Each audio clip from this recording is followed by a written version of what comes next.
how successful agents think differently and why their mindset gives them an unfair advantage over all the other agents in their marketplace. Most agents focus on their failures and their current struggles, which keeps them in the treadmill of mediocrity. I'm going to dive into something that all Olympic athletes use, all successful agents use, and what I've used through the years to help us sell thousands of homes. It's called visioning.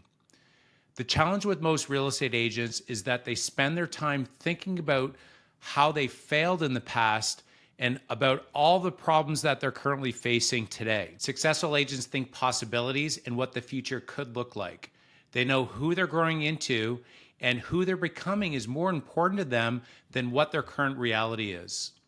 The most successful agents are possibility thinkers, and they create extreme clarity around what the future can look like. Here's a story to drive the point home.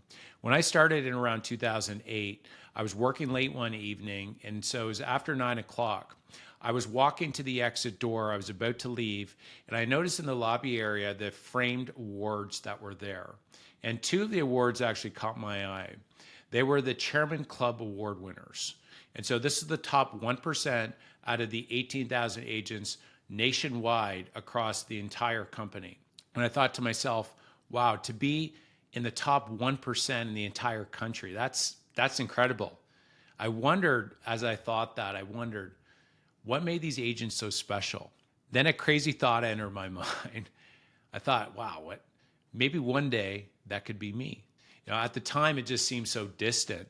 I was barely scraping by with no sales skills. Remember, I'm more of an inward, and selling homes that were half the price of the big city agents like in Toronto. I thought to myself, wow, that means that I'd have to sell about twice as many homes as these other agents in the big city.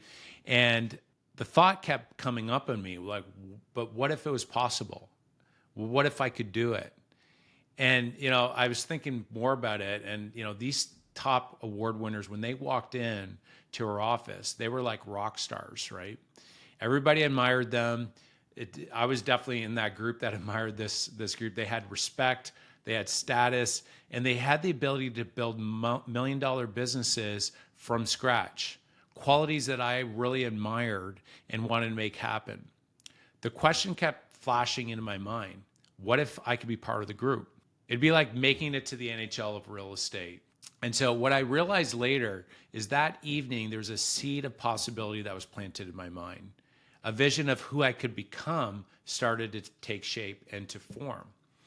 And there were many nights after those long hour days where I would stay behind and I'd spend 10 to 15 minutes just staring at the wall of awards. I would visualize my name up there. Over time, I continued to create a crystal clear vision of becoming a Chairman's Club Award winner and everything that came with it. I imagined myself standing on stage receiving the award and feeling the pride and excitement of the moment. I let all the emotions flow. I envisioned how proud my wife would feel, the smell of the wine at the award ceremony, and my name engraved in that award.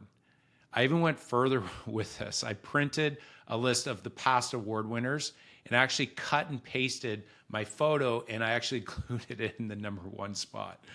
I created such a vivid vision and a detailed vision of that it became like a driving force within me. The clearer I made the vision, the harder I worked to achieve it. Most agents tell themselves negative stories. Everything that happened in the past and everything that's happening in the current present of everything that's failing. And what I've realized through my career of selling thousands of homes is that the top agents write future success stories of what is coming down the pipe. And most of the time, they do come true for them. So this exercise, this action is what I like to call visioning. So what is visioning? Visioning is a powerful activity. It's an active activity of creating a clear mental picture of what your goal looks like, what it feels like, and what it smells like. It's like telling the story of your success before it actually happens. And when you tie strong emotions to your vision, you create a powerful pull towards actually making it true. You begin to feel the joy of success before it actually happens. And so getting clear on what your future can look like, it introduces hope as well. And hope is a powerful thing when everything around us is negative, right? The media, sometimes friends and family, they're telling us to just accept the status quo. You know, you're fine. You know, don't look too far down the road. Don't aim too high. And through hundreds of conversations with top agents, I've learned one key determinant, that one key trait that they all share is possibility thinking. Regardless of the challenges that they're facing, they believe that they can overcome them. This principle isn't new. Olympic athletes have used this for decades. So for example, Donovan Bailey, he won the 1996 Olympic gold medal for Canada in the 100-meter dash. And it was said that he visualized winning over 400,000 times before it actually happened. So he visualized being up on the podium, actually getting the award, getting the gold medal. He visualized crossing the finish line first, okay? And so 400,000 times, that's how many times he did it before it actually came true. There's even science behind this. In 1996, Dr. Bleslato at the University of Chicago did a study on basketball free throws. And you might have heard this study before, but he divided students into 3 groups. So group 1, they didn't touch a basketball for 30 days. Group 2 practiced daily for 30 minutes. And group 3 visualized making free throws for 30 minutes each day.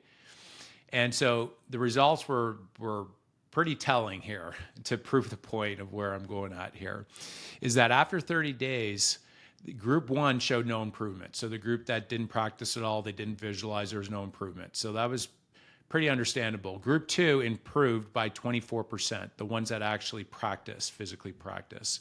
And group 3, what was the interesting thing about the study is that group 3, the one that didn't physically practice, but they visualized hitting their free throws for the same time that the ones that practice actually did, was that they improved by 23%.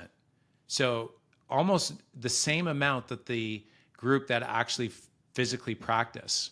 And so from all this and from my own experience and just seeing all the evidence out there, I'm convinced that it's a fact that visualization works. The most successful people in history said the same thing. Where there is no vision, the people perish. King Solomon said that.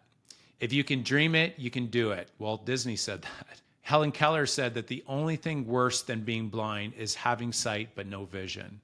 Napoleon Hill said, whatever the mind can conceive and believe, it can achieve. George Lucas said, dreams are extremely important. You can't do it unless you imagine it. And Albert Einstein said, imagination is everything.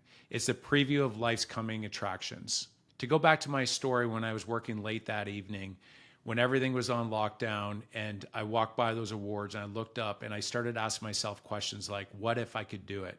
What if I could get in that group? I introduced hope into my future.